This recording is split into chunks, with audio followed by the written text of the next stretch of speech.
one of the most distressing experiences of a trainee, a house officer, intern, or a clerk, or a medical student would be to be faced with death and dying. And it's very stressful. Even consultants find this very difficult. What we'll tackle right now is the situation itself. One of the most stressful things doctors experience, especially if they're working in the hospital, would be to see their patient, a patient they've been taking care of for a very long time, lying down in bed in a very advanced stage of disease. The illness or the disease has progressed. So far, it's a terminal incurable disease, and in their mind, this patient's probably not going to last a few weeks or a few days. The family is looking at you and asking you, can you do something about this? He's suffering so much, or he or she is suffering so much. And in so many words, what they're actually telling you is, can you end this? Can you hasten death? He's there, he's lying down. We're all waiting for the thing that's really about to happen. We know, everyone knows, even the doctors know that it's going to happen. We just don't know when. And in the meantime, we're seeing all this. And can you end this? You can call it the request for hasten death. Can you do something about this? The earlier part of the disease, of course, it will be the patient asking it. But we'll focus on the situation wherein the disease has gone so far and the patient is so close to death, a few days or a few weeks. So the patient cannot express himself or herself anymore. He's lying down in bed. And families asking you, can you do something about this? Can you hasten the death? So in so many words, I mean, it can be framed in so many words, but pretty much that's what they're asking you to do. A variation of that is, can you make the patient go into a coma? Can you give something so that the patient is just lying down there and breathing but not doing much? Can you chemically restrict the patient's expression, the grimaces, just lying down, sleeping, breathing, and that's pretty much it. Now, if the patient's on a ventilator, that's even better. So the doctor can give enough medication or sedatives, even paralyze the patient, and that will be an easy thing to do. So the family's asking, can you do something like that? Just make this person on the bed, our loved one, look better. So that's the variation. Not death, but comatose, or something that looks like death. Alive, breathing, but not doing much. And so it's a very difficult, stressful situation because it deals with death. And death is very stressful for anyone, family members and doctors. And we'll go practical. This is not a lecture, so we talk about the real life situations. And this is what you might encounter. Especially if you ask, why do you want to hasten death? So that's the question. And then you come up with all sorts of things for hastening death and against hastening death. I mean, we can unpack this using ethics and a little bit of psychology maybe, and real world, real life, down to earth experiences. Don't really kill. We're not talking about mercy killing or euthanasia. And if you ask why do you want us to do that? Why do you want us to speed it up? Why do you want us to turn this patient into an almost dead comatose person, or speed up something that's actually going to happen? And then one argument is the right to self-determination. This is what you'll encounter if you search around and research and look things over in literature and in the net. You'll encounter this catchphrase, the right to die. It's pretty significant. It actually, it's catchy. Right, individual rights, my right, self-determination.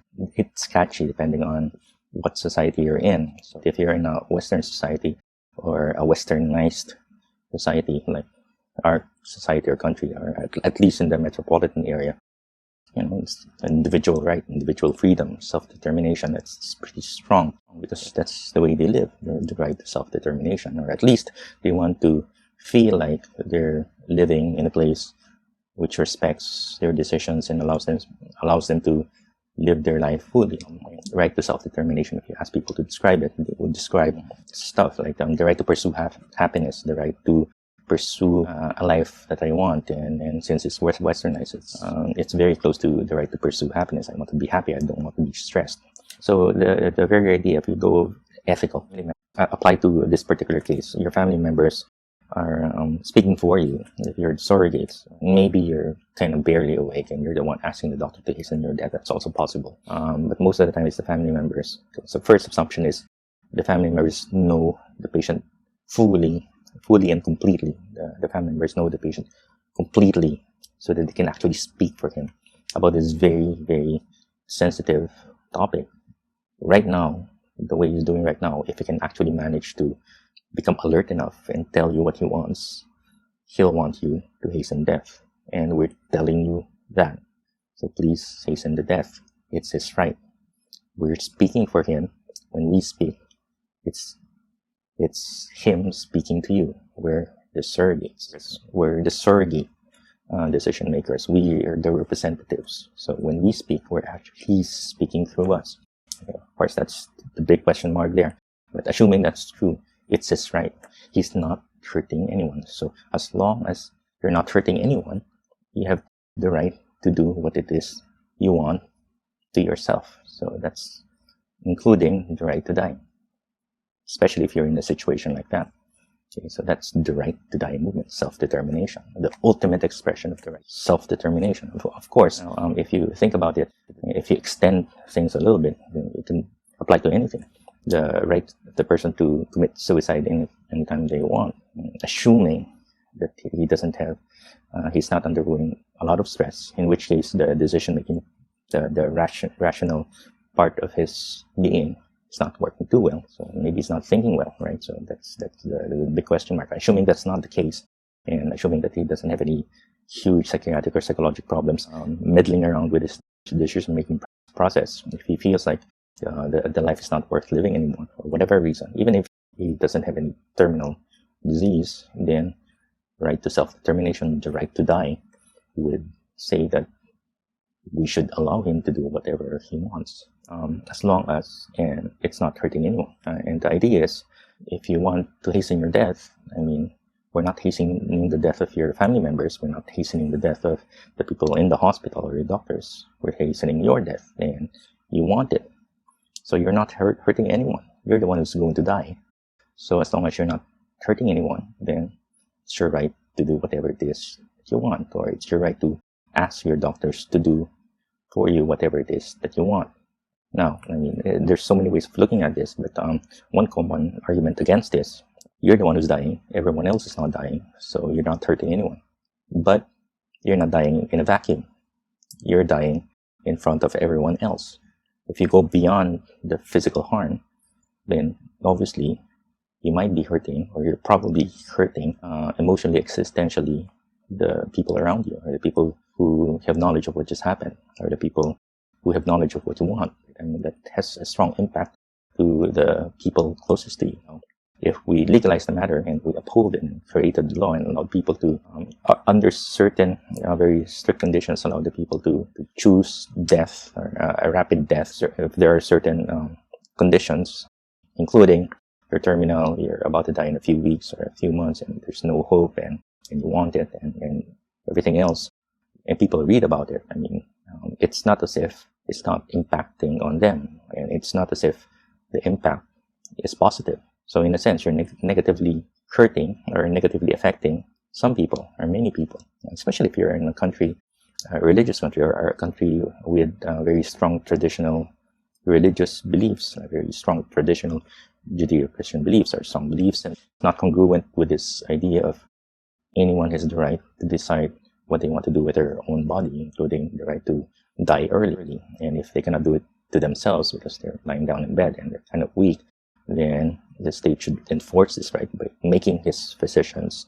or family members do it for him. Of course, there's all sorts of things that would crop up if we talk about it. Like, I mean, should you force them to do it? What if it harms them existentially and psycho-emotionally or psychosocially? And don't they have the right also to protect themselves, just as the patient has the right to ask them to die?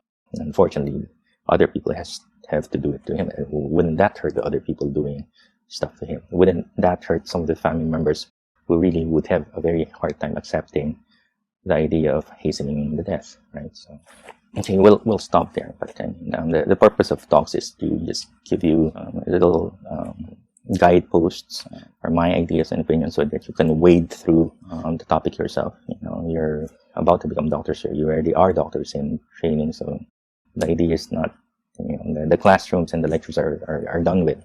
I just kind of help you out. I mean, you don't need to swallow all my opinions, or you don't need to swallow all my ideas, but I'm giving you ways to wade around the topic or the area of interest. In so many words, another common thing you'll get from the family is, can you please do this to uphold the person's dignity?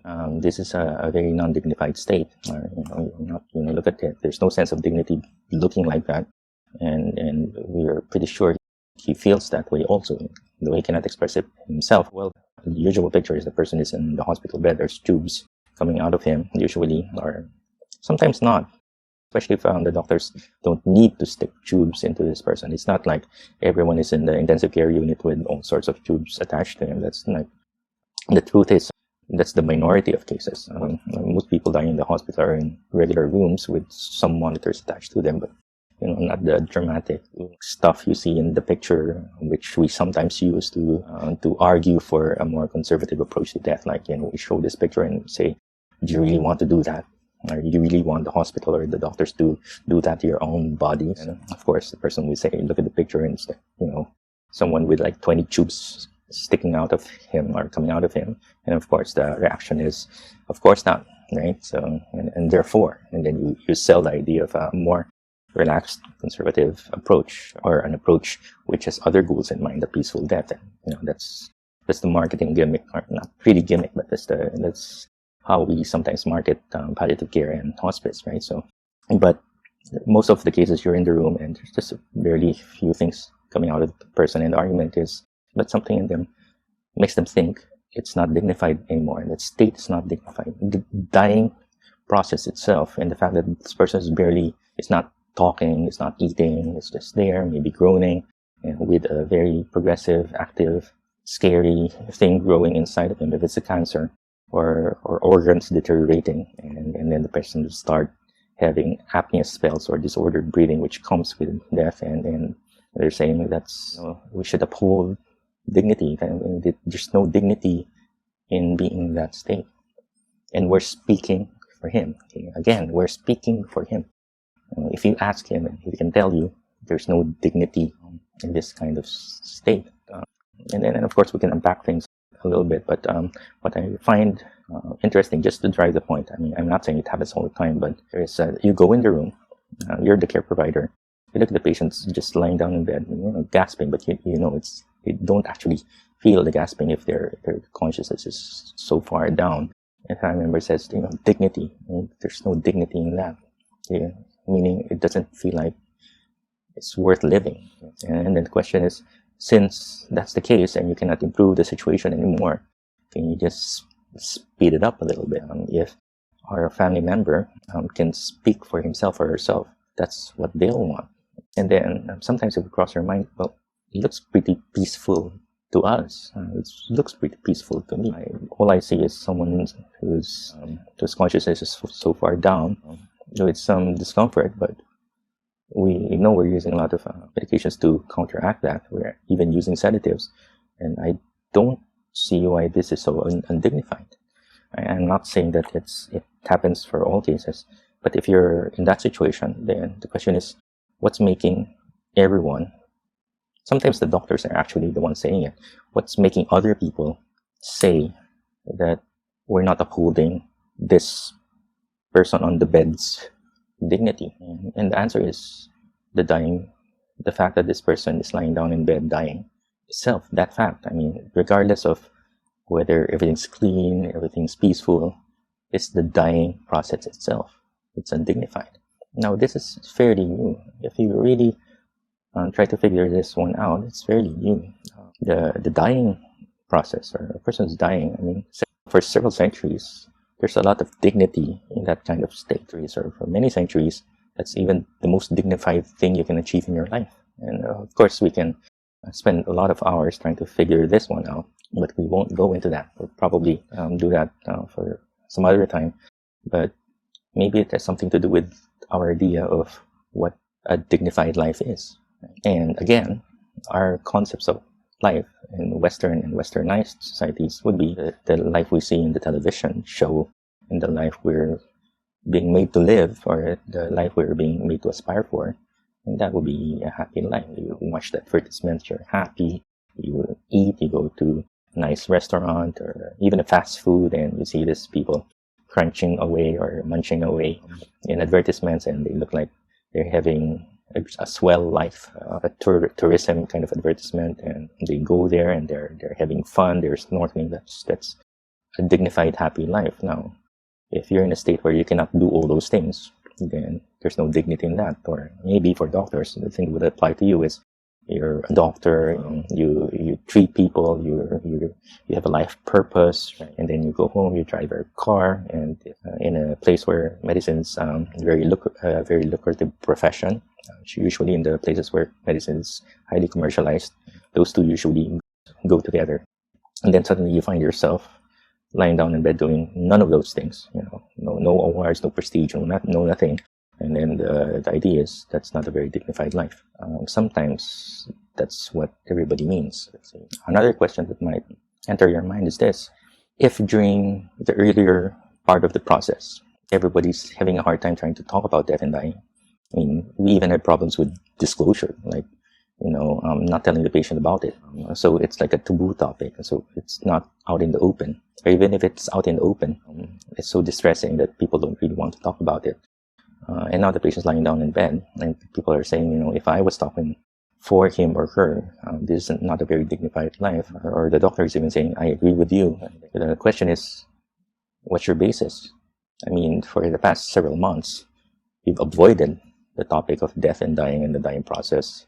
So what's your basis of saying that this is what the patient thinks? And dignity is a very subjective idea. I mean, if you ask everyone around you, like all your colleagues, or if you're in class, you ask all your classmates dignity, what dignity is, what a dignified life is. A life filled with dignity is, each one of you will have different answers. Or if you want to be very specific about it, if you ask everyone what's a dignified way of dying, and ask them in very strict terms, I think if you're about to die and you're lying down in bed and people are doing this to you, what would make you think that people are not upholding your dignity anymore? And each one of you would have different answers. So the question is, what makes you so sure that that's the case when you've avoided the topic? And the answer is, you don't know. You're projecting your own reaction to the situation onto the patient. You're thinking, if I was the one there on the bed, I'd feel like they're not upholding my dignity. That's what you're actually saying. And if the doctors agree with you, that's exactly what they're saying. I agree with you because if I was the one lying on that bed right now, in that situation, then people are not upholding my dignity. And I would want people to just end the situation because I don't want to be without dignity, being treated with stuff that does not respect my dignity. People are not respecting my dignity. Just end it all. I don't want to be in that situation. So it's an I statement. It's a projection. And that's what's actually happening most of the time. Now, it won't be happening if you have a rare situation where everything is out in the open. The disclosure was done. The discussion was very open, has progressed to a stage that they're actually talking about death and dying, the patient's concerns, the family's difficulties, and the doctors are also in on it, and everyone can empathize, everyone can understand. And of course, you cannot empathize or put yourself in the other person's shoe, and that's pretty much what surrogate decision making is. If you don't understand, so everyone understands, but that's not the case for almost all cases, right? So the proof to that is it's so hard to convince everyone to disclose things early, and it's so hard to convince the doctors and the family to talk about things more openly. Death and dying is it's becoming a very, very difficult topic for everyone. But what I can tell you is that wasn't the case for a very, very long time. That is something very new.